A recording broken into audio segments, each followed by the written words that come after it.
Bab 977, bertarung dengan keluarga yang lagi. Ketua Sekte Jennifer. Jennifer si menatap Baltikiyu tanpa mengucapkan sepatah kata pun, namun ada aura tak kasat mata yang menyelimuti area sekitarnya. Baltikiyu merasakan tekanan untuk pertama kalinya. Dia siap untuk berbicara, tetapi sekarang dia tidak bisa mengucapkan sepatah kata pun. Karena semua retorika itu khayalan dan dimaksudkan untuk menipu orang. Baltikiyu menenangkan suasana hatinya, lalu berkata dengan serius, "Ketua Sekte Jennifer, aku datang ke sini untuk meminta Ketua Sekte Jennifer mengambil tindakan. Di hadapan orang yang benar-benar kuat, jangan main-main, ketulusan adalah satu-satunya pilihan." Ketua Sekte Jennifer tidak berbicara, tapi maju selangkah. Ekspresi Baltikiyu tiba-tiba berubah drastis, dia mengepalkan tangannya dengan keras, dan aura kuat keluar dari tubuhnya. Dalam sekejap, sungai waktu di sekitarnya langsung terangkat hingga ketinggian ratusan ribu kaki. Jennifer si tiba-tiba berkata, "Bekukan." Begitu kata-kata itu terucap, sungai waktu itu langsung membeku, dan waktu seakan berhenti. Tidak tahu apa yang dirasakan Baltikiyu, pupil matanya menyusut tajam. Dalam sekejap, dia tiba-tiba terjatuh ke dalam ruang gelap. Dia bisa melihat Jennifer si dan Jennifer si berdiri di tempat sambil menatapnya dengan tenang, tanpa fluktuasi apapun, dan dia semakin menjauh darinya. Tubuhnya menghilang, jiwa menghilang, kesadaran menghilang. Pada saat ini, tangan Baltikiyu tiba-tiba mengepal erat, dan pedang tiba-tiba terlepas dari lengan bajunya. Pedang ini ternyata bersinar dengan darah samar. Jip. Pedang itu jatuh dengan keras, dan sebuah lubang muncul, tapi itu hanyalah sebuah lubang. Saat ini, waktu dan ruang di lapangan tiba-tiba berubah dan Baltikiyu kembali ke tempat asal sungai waktu, bekas darah perlahan mengucur dari sudut mulutnya. Jennifer si masih berdiri di sana, tidak menunjukkan niat untuk bergerak. Baltikiyu menyeka darah dari sudut mulutnya dan berkata sambil tersenyum, "Ketua Sekte Jennifer tetaplah Ketua Sekte Jennifer yang tak terkalahkan. Selain kakak tertua aku, Ketua Sekte Jennifer adalah orang kedua yang aku kagumi dalam hidup ini." Jennifer si tidak berbicara, berbalik dan pergi. Baltikiyu tidak mengatakan apa-apa lagi, karena dia tahu bahwa serangan wanita ini sebenarnya adalah sebuah ujian. Ada sedikit kerumitan di mata Baltikiyu, tapi tentu saja, lebih dari itu adalah kekaguman. Sangat jarang di seluruh alam semesta ada manusia yang berkultivasi hingga tingkat ini.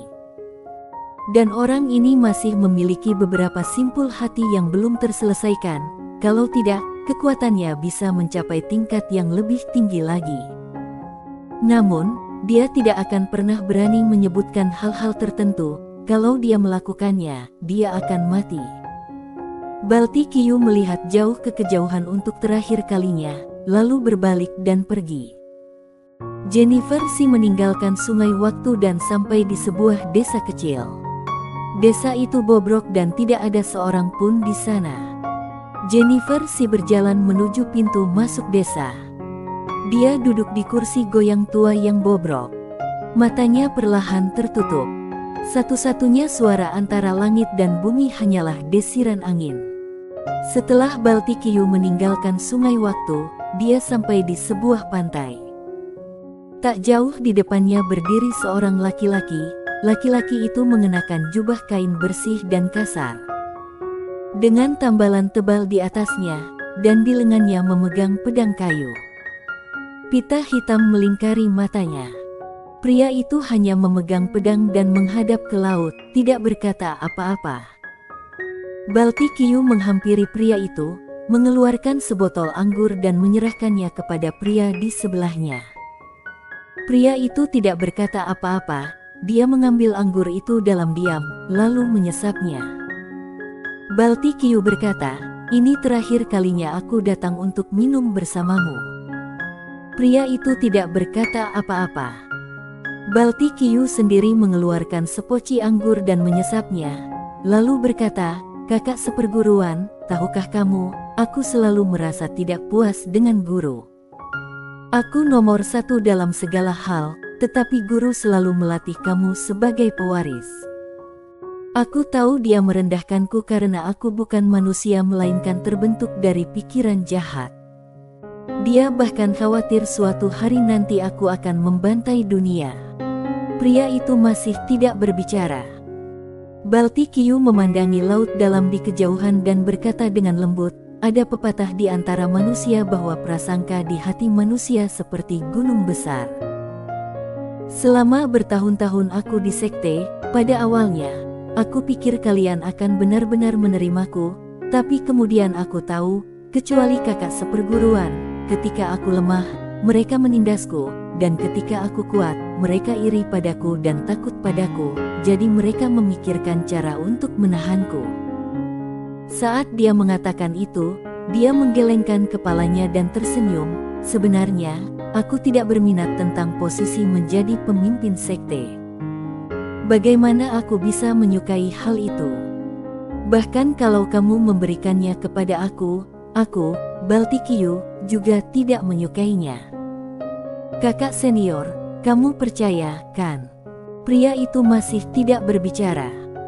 Balti Qiu melanjutkan, "Dalam hidup ini, hanya ada dua orang yang baik padaku.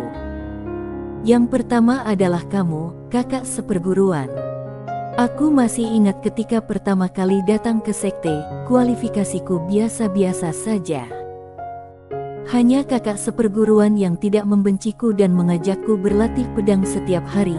Bahkan setelah kamu mengetahui identitas asliku, kamu tetap memperlakukanku seperti sebelumnya, tanpa rasa tidak suka." Saat dia berbicara, dia meneguk anggur lagi. Pria itu masih tidak menjawab. Balti Qiu berkata, "Tidak peduli apa, aku masih merindukan saat-saat aku berada di sekte. Biarpun akhir ceritanya tidak terlalu bagus, prosesnya masih cukup bagus." Setelah mengatakan itu, dia mengeluarkan sebotol anggur lagi dan meletakkannya di samping pria itu, lalu berbalik dan pergi. Saat ini, pria itu tiba-tiba berkata, "Kalau kamu tidak bisa mengalahkannya, maka jangan bertarung." Balti Qiu berhenti dan tersenyum, "Saudaraku, apa pendapatmu tentang kejahatan dan keadilan?" Pria itu diam. Balti Qiu melihat ke kedalaman langit berbintang dan berkata dengan lembut, "Dari zaman kuno hingga sekarang, tidak ada yang disebut kejahatan dan keadilan dalam peradaban manapun. Yang ada hanya pemenang yang menjadi raja dan pecundang yang menjadi bandit. Kalau kita kalah, kita akan menjadi penjahat seperti apa yang tertulis di novel, haha." Saat tawa muncul, dia sudah menghilang di ujung galaksi. Di pantai, pria yang matanya ditutup itu mendesah pelan. Di dalam pagoda kecil. Selama ini, Sander Ye mempelajari ruang dan waktu khusus bersama Yinia dan Jinan setiap hari. Ilmu pedang terkuatnya saat ini adalah menggunakan kisi-kisi ruang waktu, lalu menggunakan pedang Kingsuan sebagai media untuk mengaktifkan sejuta pedang jiwa sekaligus menggunakan waktu satu dunia. Pedang ini bisa memotong 300 juta tahun kehidupan. Tentu saja akan sulit baginya untuk melakukannya tanpa mengaktifkan ketiga jenis garis keturunan dan menjadi gila total, karena menghabiskan terlalu banyak kekuatan tubuhnya. Kini Yinia sedang mempelajari cara mengurangi konsumsinya. Kalau Sander Ye bisa melakukannya 2 kali berturut-turut dalam waktu bersamaan, siapa yang bisa menangkisnya? 2 pedang tumbang, 600 juta tahun kehidupan. Menakutkan untuk dipikirkan. Jinan juga belajar setiap hari, dan dia juga makan 1 buah tiansing. Oleh karena itu, selama kurun waktu ini, kekuatannya juga meningkat pesat, terutama dalam ruang dan waktu. Biarpun masih kalah dari Yinia, tapi dia bukan tandingan master peradaban tiansing biasa. Tentu saja dia beruntung karena semua yang dia pelajari sudah jadi. Saat itu, Yinia tiba-tiba berkata, kalau ingin mengurangi konsumsi, ada caranya, yaitu dengan tumpang tindih ruang dan waktu. Saat dia berbicara, dia mulai melambaikan tangannya, lalu ruang serta waktu di sekitarnya tiba-tiba berubah menjadi kisi-kisi, dan tak lama kemudian mulai tumpang tindih dengan cepat. Melihat adegan ini, Jinan dan Sander Ye sama-sama kaget. Tak lama kemudian, kotak ruang waktu itu dilipat oleh Yinia, namun sebelum pelipatannya selesai, Yinia justru mulai mengompresnya. Saat ini, ekspresi Sander Ye dan Yinia tiba-tiba berubah. Karena mereka semua merasakan bahayanya. Wajah cantik Yinia juga sedikit pucat, dan terlihat jelas bahwa dia juga sedang berjuang. Namun, Yinia tidak menyerah, dia mulai menekan sedikit demi sedikit, dan saat dia menekan, tekanan ruang waktu yang sangat menakutkan tiba-tiba muncul dari udara tipis. Dengan munculnya tekanan ini, Sander Ye dan Jinan saling memandang. Mereka semua menjadi tegang. Lambat laun, keringat dingin muncul di wajah Yinia. Kekhawatiran muncul di mata Sander Ye. Alis Jinan juga mengerut dalam, merasa sedikit tidak nyaman. Saat kisi-kisi ruang waktu itu terus dikompresi, tekanan waktu dan ruang yang muncul dari sekeliling menjadi semakin kuat, dan wajah Yinia menjadi semakin pucat. Jelas sekali bahwa dia sudah mencapai batasnya. Tapi baik Sander Ye maupun Jinan tidak berani mengganggunya saat ini. Saat ini, Yinia tiba-tiba berkata, "Pedang." Sander Ye buru-buru membuka telapak tangannya, dan pedang Kingsuan terbang di depan Yinia. Yinia segera menggunakan pikirannya untuk mengendalikan pedang Kingsuan untuk menembus ruang dan waktu terkompresi yang aneh di depannya. Bang! Saat pedang Kingsuan menembus, ruang waktu yang terkompresi bergetar hebat, dan kemudian perlahan kembali menjadi tenang. Pada saat ini, kisi-kisi ruang waktu yang tak terhitung jumlahnya sudah dilipat menjadi sebuah kotak kecil, kira-kira setebal buku. Yinia langsung lemas, dan Sander Ye segera memeluknya. Yinia berkata dengan sedikit lemah, "Sebenarnya bisa dikompres lebih tipis lagi, tapi aku tidak cukup kuat, jadi hanya begini saja." Sander Ye berkata dengan hangat, "Ini sudah luar biasa." Yinia berkedip, "Benarkah?" Sander Ye tersenyum dan berkata, "Sungguh." Yinia tiba-tiba tersenyum.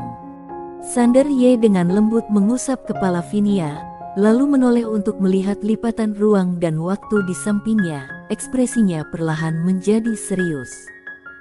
Setelah kompresi, kekuatan dalam ruang dan waktu ini sudah berubah secara kualitatif. Yinia berkata, "Mungkin lebih sulit bagimu, karena kalau kamu memampatkan ruang dan waktu ini, berarti jiwa pedangmu sendiri pun harus dikompres." Ngomong-ngomong, dia tersenyum pahit, konsumsinya tidak berkurang, tapi meningkat beberapa kali lipat. Sander Ye berkata, "Tapi kekuatannya juga meningkat beberapa kali lipat, bukan?"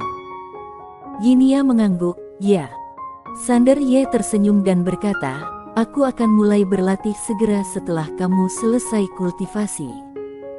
Yinia berkata, "Kamu harus berlatih sekarang." Sander Ye berkata, "Panggang domba dulu." Mata Yinia berbinar, "Oke." Jinan pun mengangguk penuh semangat, seperti ayam yang mematuk nasi. Sander Ye tertawa. Domain naik surga. Saat 9 surga hancur, domain naik surga tiba-tiba menjadi sepi. Karena sudah tidak ada manfaatnya lagi. Pada hari ini, Balti Qiu datang ke domain naik surga. Matanya perlahan tertutup. Setelah beberapa saat, dia tiba-tiba tersenyum dan berkata, "Keluar." Di ruang dan waktu yang jauh, terjadi sedikit getaran, dan bayangan api melayang keluar. Balti Qiu tersenyum dan berkata, "Beritahu Tuan Muda Ye bahwa aku akan menunggunya di sini dalam 3 hari." Bayangan api diam-diam menghilang. Balti Qiu menarik napas dalam-dalam dan tersenyum. Tempat lama, aliansi jalan jahat dan keluarga yang dari alam semesta Guanxuan akan bertarung lagi. Bersambung.